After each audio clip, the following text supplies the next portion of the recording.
Hi, Lisa Peterson here at Wealth Clinic. Today I'm going to be talking about deception and lies as it pertains to money, which is a very interesting topic. It's pretty uncomfortable, so get prepared, but I think that this is going to be very helpful for you and for me. If you're new to my work, like I said, am Lisa Peterson. My focus is in two areas. One, helping mindful people build wealth, build the understanding of what it takes to create more wealth in their lives. And two, helping people who have built wealth and are wanting to become more mindful with their money. So today I want to talk about deception and lies. And the reason I'm talking about this is the past month has been really filled with a lot of realizations about deception for myself. And when it's coming up for me, I know that other people would probably like to have these same conversations. You know, better to have it when you are not under the gun. Unfortunately, I have been in a really tough situation. My husband and I bought a home about a month ago. It turned out to be a house of cards. We're actually real estate developers. We've bought and sold many different homes, and we bought a home this time where we wanted it to not need any work. And so we paid top dollar. We wanted to be able to move into it, and my husband was not planning to do any work on it. Unfortunately, the sellers held back some pretty significant damage that was not visible. They did a lot to cover it up. It turns out that the real estate agent and the broker were also knowledgeable about this problem, and they didn't disclose it. And so we didn't find out about it until the day that we went to move in. We did not do a walkthrough. We made a mistake in that, and we're really paying for it. So much deception that I've had to explore around money and what would cause someone to do something like this, and what in ourselves did we need to take ownership of and responsibility for. And in the course of looking at that and trying to figure out what lessons we could learn, and we're still working through it, so the jury's out, right, and what's ultimately going to happen. But that came up, and then last week I was at a networking event, and two people were talking, and they mentioned the name Clayton Morris. Now, I had Clayton Morris on my podcast a couple months ago. He was getting ready to air an interview that he had done with me. To give you a little background, Clayton Morris was on Fox and Friends. He was a TV correspondent a few years ago. He left his job with Fox News in New York City to strike out on his own, teaching people about real estate investing. And he had started Morris Invest, and he had started a podcast called Real Estate Investing with Clayton Morris. And what they were talking about that got my attention is that he's got several class action lawsuits out about him deceiving people that have been investing in his rehab business, thinking they put money in and then they would buy property, he would help renovate it, and then send them rent checks. And just so much information is coming forward. Now, no charges have been pressed to my knowledge.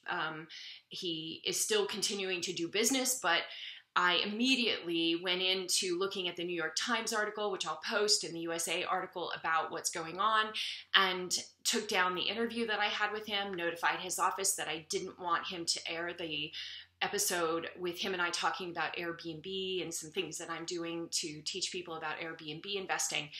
It was a shock. I am blindsided because it's hard to imagine why somebody who has had, I think, over 4.5 million downloads on his podcast would put himself in this position. You know, we'll see how it goes, but I wanted to let you know about this because it really affected me, and I'm hoping that you have not done any business with Clayton Morris as a result of listening to my podcast. So that's the first thing. But what I wanted to do was use these experiences that I'm personally going through to talk about deception. And what's interesting too is that my book, The Mindful Millionaire, that I'm working on getting published right now, is very much inspired by my own journey of money deception. And the way this works, I've got some notes here because I want to take you through this, is that we all, in one way or another, have had experiences with money deception and deception in general, right? There are big lies and then there are white lies, and people fall somewhere in between on a daily basis. It's part of human life. Like we unfortunately, hopefully, right, don't find ourselves in situations where we're making big lies, but white lies could be something that we say in convenience. We want to preserve someone's feelings. Something as simple as, we're doing our taxes right now. When you're putting your numbers together, do you round numbers up in your expenses? Like, pretty nominal lies, but at the end of the day, if they're not precise, then they are a form of deception. Right? Like, I think we all do things like this. And I'm not saying that I am immune from any of this. In fact, my journey through the deception of being a mortgage banker at the time when stated income loans were being done was something that was a big wake-up call for me, and I talk about it in my book. And there have been many situations where it's like, how do you do something with money and be in integrity and know that you can sleep at night, and the ways that you're going about your life and your business? There are situations where we're like, a lie as simple as, like, I've never lied about money. It's like, that would be a hard one for most people to say, right? So the lies we tell ourselves have a lot to do with what I think happens is that there is a deep experience inside of each of us that ultimately cause us to do this, which is this feeling of not enoughness, right? This feeling that we are not enough, or that the way that we've set our lives up in some way, form, or another is not going to protect us, not going to keep us safe. I think that people in the beginning, I think of something like Bernie Madoff, which I've studied a lot about, where my guess is he started an advisory firm. He didn't know what he was going to get himself into, but eventually he was promising things, right, to people to encourage them to invest with him, and he was pushing the numbers. Like, maybe at first it was like, oh, you can expect a 6% return rate on your investments, and then it was 7, and then it was 8, and the higher number he gave, the more people bought, and before you know it, he wasn't able to keep up with those returns, and so he ultimately created a Ponzi scheme, and who knows, that may be happening in some of what is going on with Clayton. I don't know. I'm just saying these are the things that we as human beings find ourselves starting with a little lie and it growing. When public figures are caught in lies, right, it becomes scandals, and that's something that he's got to deal with because he is in such a public figure way. Lori Loughlin and Felicity Huffman, and this whole cheating scandal around the college admissions, this idea that they could deceive the admissions counselors to thinking one thing, but in reality being another. What I see is that there are several situations around money and deception that are helpful to kind of think about. Number one is what happened in the admissions scandal. You're using money to deceive others to get what you want. Kind of like pay to play, like you are going to pay out your money and then you're going to get something in return for that is based on deception. So that's something that we see a lot, unfortunately. Number two is the deception. We deceive to make money. You pay me this and you're going to make more money as a result. But the person who's saying that is promising above average returns, promising something that's not actually possible. So deceiving to make money is another way that it goes. Another form of deception that can happen, and I see this unfortunately in the coaching business a lot, and it breaks my heart because this is the exact opposite of what I want to be doing in my business, is where you trigger people to feel bad about themselves, about something. You say things that cause people to go into their own stories, their own feelings of inadequacy, their own dissatisfaction with themselves. And that feeling causes someone to buy from you because they're like, well, you've brought up all this emotional feeling, and they feel bad about themselves. And now they're like, oh, you're my savior. Now you're going to take care of me. Now you're going to solve all my problems.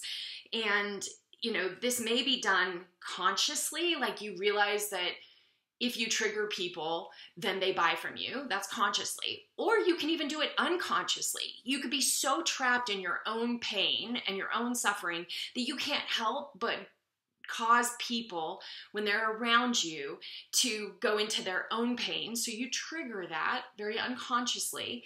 However, when you also position the fact that you have a product to sell at that same moment in time, you are unconsciously encouraging people to come and work with you, even though that you know that you are not healed of this thing that you are promising. Like you're still trapped in the limiting belief. And I see this far too often. In fact, this is one of the things that when I think about our relationship with money and being more mindful, the more conscious we become about ourselves, the more we know about our own shadows, our own darkness, our own fears, our own suffering, the less likely we are to be prone to use that darkness to manipulate others to do what we want them to do. Instead, we're just really honest with people. We're like, hey, this is what I'm doing. These are the things that I'm struggling with myself. And these are the things that I'm oriented to helping you learn about in your own life and how to turn them around. And the style that I like to use in my business is come along and learn with me. Don't think that I'm going to solve all your problems. I think if anything, I'm probably going to provoke some of the problems that you have, but I'm going to do it in a way that's really safe and encouraging and hopefully encouraging you to see that these stories that you're telling about yourself are not true. And when you come out of that and you're like, oh my gosh, this isn't really true, therefore I'm actually perfect as designed, maybe I need to do some more work on this. But the most important thing is just the realization that this is not actually, your fears are not true. These darkness parts of yourself that you're so afraid of, when they're brought into the light, you start to realize that they are not you and they are not true. And when you realize that, the cool thing is you become so much less likely to want to deceive anyone else. The more true and honest we are with ourselves, the more we are like, I would never want to do this to someone else. I would never want to deceive. I would never want to cause deception in the world. When we are living in our very unconscious ways, without understanding ourselves, unfortunately, what I'm saying is it just happens. Deception happens. We find ourselves doing things that we later regret. All roads, actually, with all of this, lead to fear. When we lie, we're lying because we are afraid of who we are and what we represent, or what our capacity is, or what our capability is. And the more we return home to the truth of who we really are, like I said, the less likely we are to want to live with lies in our lives. It causes us to want to find our way home to integrity over and over again. I think we also know that when we do lie, when we do deceive, even unconsciously, it never ends until that moment when we decide that we can't live that way anymore. Or in the case of some of these situations, with Lori and Felicity, and with Clayton, perhaps, it's like we get caught, and that's like the worst situation, right? We don't want to get caught in these. We think that we're not going to get caught.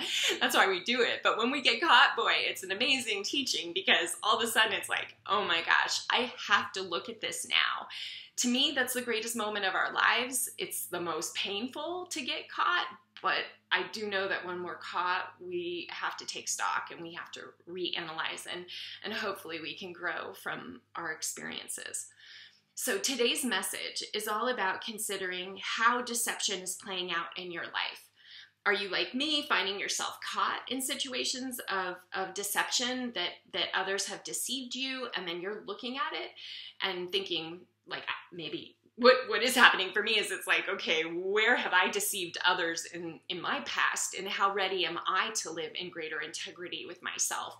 How might I do things differently going forward so that I am living with less and less and less deception and more integrity and more honesty? How can you use the realizations that come through deception and lies to help you live more fully and freely and honestly in all areas of your life?